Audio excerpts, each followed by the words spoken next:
안녕하세요. 김용진 목사입니다. 이 영상은 성경 통독하시는 데 도움을 드리기 위해 마련한 영상입니다. 통독을 하면서 익숙하지 않은 배경과 내용들로 인해 어려움을 겪는 성도분들이 조금이나마 도움이 될까 싶어 마련한 것인데요. 조금만 관심을 기울이시면 읽으시는데 유익이 있을 겁니다.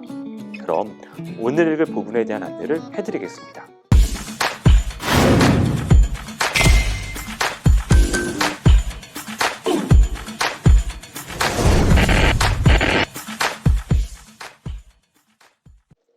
오늘 읽을 본문은 출애굽기 22장에서 24장까지입니다.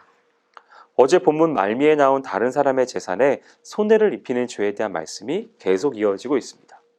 개인 소유의 짐승을 잘 관리하지 못한 사람은 자신의 관리 부주의에 대해서, 도둑질한 사람은 자신의 행위에 대해서 배상의 책임을 져야 합니다.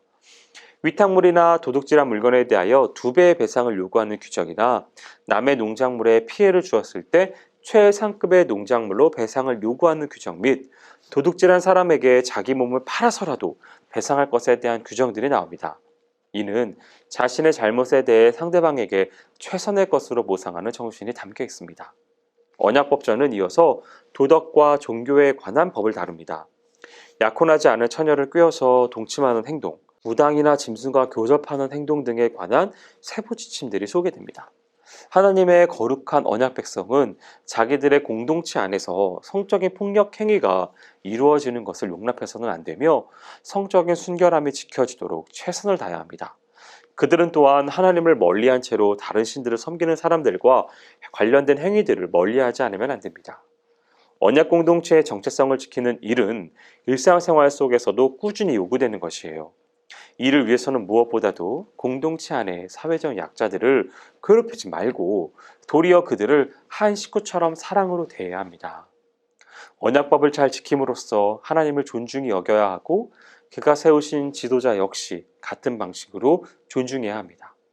농작물의 첫 열매를 가장 먼저 하나님께 드리는 행동이나 사람과 집, 짐승에 처음 난 것들을 바치는 행동, 그리고 부정한 음식물을 멀리하는 행동들이 나오는데 이것들도 넓게 보면 언약 공동체가 자신의 정체성을 굳건히 지키는 한편으로 하나님을 존중히 여기는 방법들 중에 하나로 인식됩니다. 언약 공동체의 정체성을 지키는 일은 인도주의적이고 윤리적인 차원에서의 사회 정의와 복지의 실천을 포함합니다. 주로 재판 절차에 관한 규정들이 소개되고 있는데요. 재판 과정에 주도적으로 참여하는 자들은 근거 없는 말이나 거짓 증언을 통하여 악인을 두둔해서는 안 되며 다수가 행하는 악이나 거짓 증언을 따라가서도 안 됩니다. 사회적으로 약하고 가난한 자의 송사라고 해서 무조건 두둔하거나 불리하게 판결하는 우를 범해서도 안 됩니다. 그런 행동들은 모두가 하나님의 정의를 크게 왜곡시키는 것들이기 때문입니다. 그리고 원수처럼 미워하는 자라고 할지라도 길 잃은 그의 소나 나귀를 보면 되돌려 주어야 하고 무거운 짐에 눌려서 쓰러진 나귀를 세워 짐을 정리하는 일에도 힘을 더해 줘야 합니다. 쉽진 않죠? 그러한 행동이 바로 이웃사랑의 법입니다.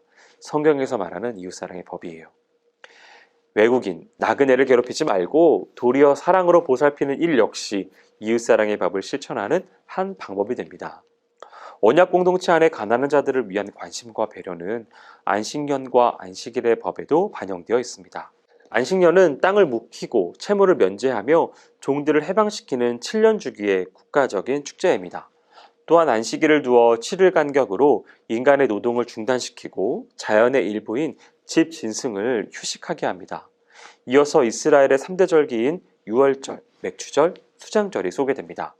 6월절이 되면 이스라엘 백성은 누룩을 넣지 않은 보리빵을 먹되 하나님 앞에 나아갈 때 빈손으로 나가면 안 됩니다. 맥추절은 봄철에 수고하여 밭에 뿌린 곡식의 첫 열매를 거두는 절기이고 수장절은 수고하여 거둔 곡식을 저장하는 한 해의 마지막 절기입니다. 이스라엘 백성들은 자신의 땅에 수난 첫 열매 가운데서 가장 좋은 것을 하나님께 바침으로써 농산물 수확을 가능케 하신 그의 은혜에 감사했습니다. 이 절기는 3대 수확기를 맞춘 절기들로서 가나안 종교의 그릇된 풍습을 멀리하고 언약 공동체의 정체성을 지키기 위한 노력을 게을리하지 않게 했습니다. 언약법전은 그 서두에서 배타적인 하나님의 숭배를 명하는 십계명의 처음 2계명이 언약관계의 기초임을 강조한 바가 있었는데요. 그런데 언약법전을 마무리하는 이 단락에서 다시금 십계명의 첫 두 계명에 대해서 언급해서 다른 신들을 버리고 오직 여호와 하나님만을 섬기고 그의 명령에 순종하는 삶이야말로 하나님과의 사이에 있는 언약 관계의 핵심임을 재강조합니다. 이것은 결국 언약법전이 하나님의 10마디 말씀인 십계명을 일상생활에서 적용한 것임을 분명하게 보여줍니다. 물론 하나님의 말씀에 대한 순종은 이스라엘 백성을 지키시고 약속의 땅으로 인도하시며 그들을 위하여 가나안 원주민들을 쫓아내신 하나님의 구원 은총에 대한 감사의 응답이어야 마땅합니다. 그래서 언약법전의 마지막 단락은 하나님이 주실 다양한 약속들과 구원 은총이 강조됩니다. 하나님은 언약을 공식적으로 확정하기 위해서 산에서 그분께 나아올 핵심 지도자들을 선택하셨습니다. 하지만 오직 모세만이 하나님께 가까이 나아갈 수 있었습니다. 이스라엘 백성은 언약의 말씀을 들었을 뿐만 아니라 그 말씀대로 기꺼이 순종하겠다고 했습니다. 그러자 모세는 그들에게 피를 뿌림으로써 하나님을 위해 그들을 성별했습니다. 모세를 비롯한 지도자들은 산에 올라가 이스라엘의 하나님을 배웠습니다. 그들은 하나님을 배웠지만 죽지 않았습니다. 유대인들은 하나님을 보면 반드시 죽는다고 생각했었어요. 그래서 심지어 그분의 이름을 발음하는 것조차 못하겠습니다. 하나님은 모세에게 산으로 더 높이 올라와서 율법을 돌판에 담아 공식적으로 줄 수 있도록 머무르라고 했습니다. 모세는 그의 조력자이자 그를 계승할 여호수아와 함께 하나님을 만나려고 산으로 올라갑니다. 그 가운데 모세는 구름 속으로 들어가 40일 밤낮을 머물렀습니다. 여기까지 출애굽기 22장에서 24장까지 성경 통독을 하실 때 도움이 될 만한 내용을 전해드렸습니다. 혹시 외에 질문이 있으시거나 나누고 싶은 이야기가 있으시면 밴드나 댓글로 달아주시면 필요한 도움을 드리겠습니다. 그럼 내일 다시 만나도록 하겠습니다. 통독 화이팅 하세요.